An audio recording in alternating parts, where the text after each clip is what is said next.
Pour les syndicats, c'est le jour J.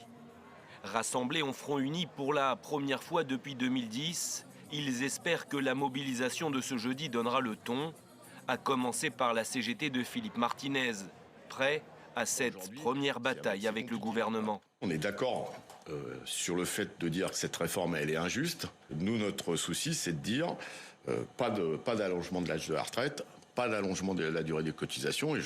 Et vous l'avez lu dans notre communiqué, c'est écrit noir sur blanc, c'est une première journée, donc il y en aura d'autres.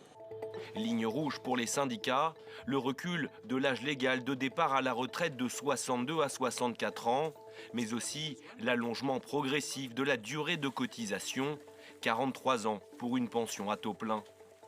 La seule solution aux yeux de l'intersyndicale, le retrait pur et simple de la réforme. Un premier test de taille pour le gouvernement qui joue pour l'instant la carte de la fermeté. Hors de question de céder à la pression de la rue, même si ce matin, le ministre du Travail assure être à l'écoute.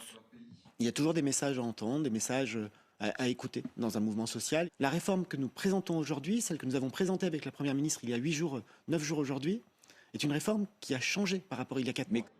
Selon un récent sondage, plus de 2/3 des Français sont opposés à cette réforme des retraites.